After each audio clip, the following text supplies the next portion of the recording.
നമസ്കാരം. FCRA നിയമ ഭേദഗതി കൊണ്ടുവരുവാനായിട്ട് കേന്ദ്ര സർക്കാർ മുതിർന്ന വേളയിൽ നമ്മുടെ കേരളത്തിലെ ക്രിസ്തീയ സഭകൾ പ്രത്യേകിച്ച് അതിനെതിരെ വൻ പ്രതിഷേധമുയർത്തിയത് പ്രേക്ഷകർക്ക് ഓർമ്മയുണ്ടാകും. ആ പ്രതിഷേധങ്ങളുടെ പശ്ചാത്തലത്തിൽ നിരവധി വിശകലനങ്ങൾ തത്വമയി ന്യൂസ് തന്നെ പ്രേക്ഷകർക്ക് വേണ്ടി നടത്തിയിരുന്നു. അതിൻ്റെ ഒരു പുതിയ വിവരം ഇപ്പോൾ വെളിപ്പെട്ട് വന്നിട്ടുണ്ട്.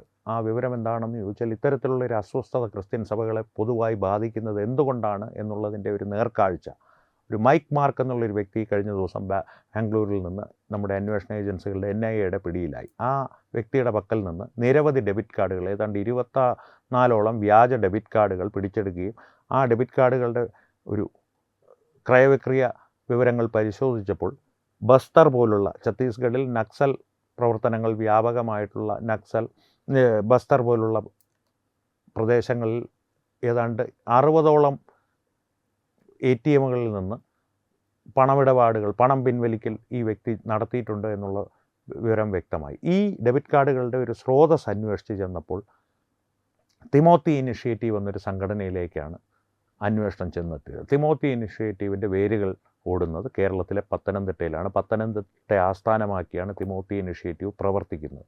തിമോത്തി ഇനിഷ്യേറ്റീവിൻ്റെ പ്രഖ്യാപിത ലക്ഷ്യങ്ങളിൽ ചിലത് ഞാൻ പ്രേക്ഷകർക്കൊന്ന് വായിച്ച് കേൾപ്പിക്കാം. പരിശീലനം ലഭിച്ചവർ ഈ തിമോത്തിയിൽ ഇതിലൊരു ഇനിഷ്യേറ്റീവിൽ വോളണ്ടിയർമാരായി ചേരുന്നവർ ഏതാണ്ട് 2 വർഷത്തോളം നീളുന്ന ഒരു പരിശീലനത്തിന് വിധേയരാക്കും. ആ പരിശീലനം ലഭിച്ചവരെ തിമോത്തികൾ എന്നാണ് വിളിക്കുന്നത്. പ്ലാന്റർ എന്നും വിളിക്കാറുണ്ട്, അവരുടെ ഒരു രഹസ്യ കോഡ് പോലെ. ഈ പ്ലാന്റർമാർ അല്ലെങ്കിൽ തിമോത്തിമാർ മറ്റ് തിമോത്തിമാരെ പരിശീലിപ്പിക്കുന്നു. പിന്നെ ഒരു പ്രഖ്യാപിത ലക്ഷ്യം, ഇവരുടെ എന്തിനു വേണ്ടിയിട്ടാണ് ഇവർ വോളണ്ടിയർ ചെയ്യുന്നത് അല്ലെങ്കിൽ സ്വയം ഒരു സേവന സന്നദ്ധരായി മുന്നോട്ട് വരുന്നതെന്നുള്ളൊരു ചോദ്യമുണ്ടല്ലോ. ലോകത്തിലെ എല്ലാ ഗ്രാമങ്ങളിലും ഓരോ ക്രിസ്ത്യൻ പള്ളിയെങ്കിലും വെച്ച് സ്ഥാപിക്കുക എന്നുള്ളതാണ് ഇവരുടെ ഒരു പ്രഖ്യാപിത ലക്ഷ്യം. ഇതെല്ലാം പ്രഖ്യാപിത ലക്ഷ്യങ്ങളാണ് കേട്ടോ. സന്നദ്ധ സംഘടനയായിട്ട് നിയമപരമായിട്ട് തന്നെയാണ് ഇവർ പ്രവർത്തിക്കുന്നത്. പക്ഷേ ഇപ്പോൾ ഈ മൈക്ക് മാർക്ക് പോലുള്ള വ്യക്തികൾ അറസ്റ്റിലാവുമ്പോൾ അവരുടെ പിന്നിൽ ഈ തിമോത്തി ഇനിഷ്യേറ്റീവ് ഉണ്ട് എന്നുള്ള വാർത്തകളും പുറത്തു വരുമ്പോൾ ഭാരതത്തിൻ്റെ വടക്ക് കിഴക്കൻ പ്രവിശ്യകളിലെ നക്സൽ ഭീകരവാദികൾക്ക് കൃത്യമായിട്ടുള്ള ഫണ്ടിങ്ങും മറ്റ് സഹായങ്ങളും ഈ ക്രിസ്ത്യൻ മിഷണറിമാർ നൽകുന്നുണ്ട് എന്ന് വേണം കണക്കാക്കാൻ. ഇതൊരു പുതിയ വിവരമല്ല. ഇത്തരത്തിൽ മണിപ്പൂർ പോലുള്ള പ്രദേശങ്ങളിൽ അസ്വസ്ഥത വിതയ്ക്കുവാൻ വേണ്ടിയിട്ട് ഏറെക്കാലമായി ക്രിസ്ത്യൻ മിഷണറിമാർ ഇത്തരത്തിലുള്ള ഭീകരവാദ സംഘടനകളെ പ്രോത്സാഹിപ്പിക്കുന്നുണ്ട് എന്നുള്ള ആരോപണം ദീർഘകാലമായി നിലനിൽക്കുന്നുണ്ട്. ഇതിൻ്റെ പശ്ചാത്തലത്തിൽ വേണം ഈ തിമോത്തി ഇനിഷ്യേറ്റീവിനെ നാം കാണുവാനും ഈ മൈക്ക് മാർക്കിൻ്റെ അറസ്റ്റ് അതുമായി ബന്ധപ്പെട്ട് നാം വിശകലനം ചെയ്യുവാനും. എന്തായാലും ഒരു കാര്യം ഉറപ്പിച്ചോളൂ, ഈ തിമോത്തി ഇനിഷ്യേറ്റീവ് എന്നുള്ള സംഘടന ഒറ്റപ്പെട്ട ഒരു പ്രവണതയല്ല, അല്ലെങ്കിൽ ഒരു പ്രതിഭാസമല്ല. ക്രിസ്ത്യൻ സഭകൾ എവിടെയൊക്കെ വടക്ക് കിഴക്കൻ പ്രവിശ്യകളിൽ, പ്രത്യേകിച്ച് ഭാരതത്തിൻ്റെ വടക്ക് കിഴക്കൻ പ്രവിശ്യകളിൽ എവിടെയൊക്കെ മതപരിവർത്തനം ലക്ഷ്യമിട്ട് പ്രവർത്തിക്കുന്നുണ്ടോ അവിടെയെല്ലാം അവർക്ക് ഇത്തരത്തിലുള്ള മാവോയിസ്റ്റുകളുമായിട്ടോ മറ്റ് ഭീകരവാദ സംഘടനകളുമായിട്ടോ നേരിട്ടോ അല്ലെങ്കിൽ അല്ലാതെയോ ബന്ധങ്ങളുണ്ട് എന്നുള്ള കാര്യങ്ങൾ അന്വേഷണ ഏജൻസികൾ പലപ്പോഴായി പുറത്തുവിട്ടിട്ടുള്ള വിവരങ്ങളിൽ നിന്ന് നമുക്കറിയുവാൻ കഴിയുന്നതാണ്. അതിൻ്റെ പശ്ചാത്തലത്തിൽ ഈ തിമോത്തി ഇനിഷ്യേറ്റീവിനെ മാത്രമല്ല നാം വിശകലനത്തിനും സൂക്ഷ്മ പരിശോധനയ്ക്കും വിധേയരാക്കേണ്ടത്.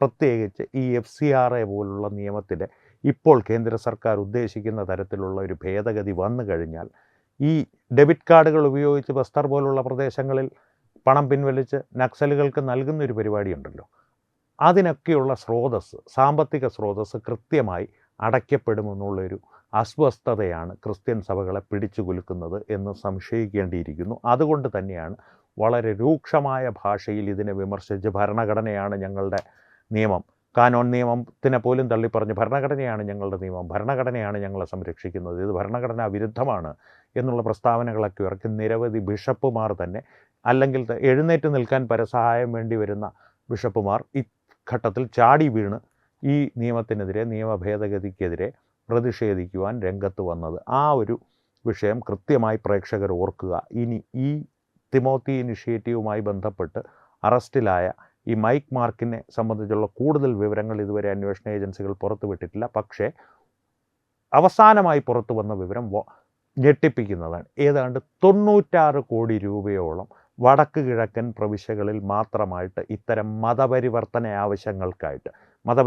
ആവശ്യങ്ങളെന്ന് പറയുമ്പോൾ അതിന് കൃത്യമായിട്ടുള്ളൊരു വേർതിരിവില്ല. ഒരു മതപരിവർത്തന ആവശ്യമെന്നുള്ളൊരു വലിയ കുടയ്ക്ക് താഴെ ഇത്രയും 96 കോടി രൂപ ചിലവഴിച്ചു മതപരിവർത്തന ആവശ്യത്തിന് വേണ്ടിയിട്ട്.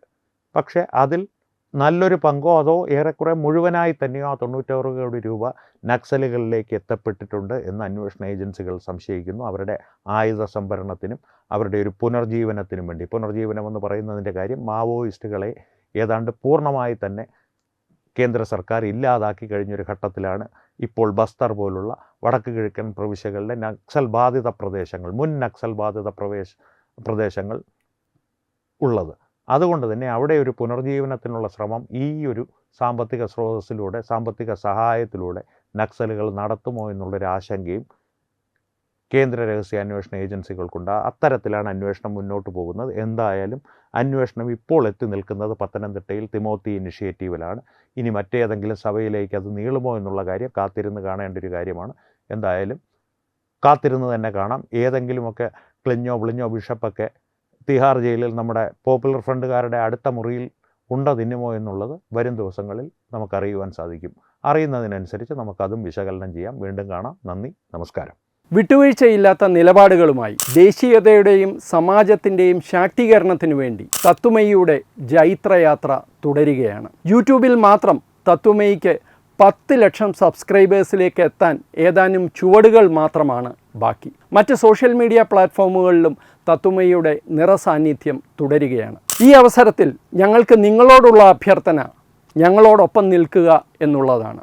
നിങ്ങൾ ഉപയോഗിക്കുന്ന ഏത് സോഷ്യൽ മീഡിയ പ്ലാറ്റ്ഫോം ആണെങ്കിലും ഞങ്ങളുടെ വരിക്കാരാകുക, ഞങ്ങളെ സബ്സ്ക്രൈബ് ചെയ്യുക, നിങ്ങളുടെ സുഹൃത്തുക്കളിലേക്ക് തത്വമയിയുടെ ഈ സന്ദേശം പ്രചരിപ്പിക്കുക. ഞങ്ങളോടൊപ്പം നിൽക്കൂ, രാഷ്ട്രത്തോടൊപ്പം നിൽക്കൂ, ദേശീയതയ്ക്കൊപ്പം സഞ്ചരിക്കൂ.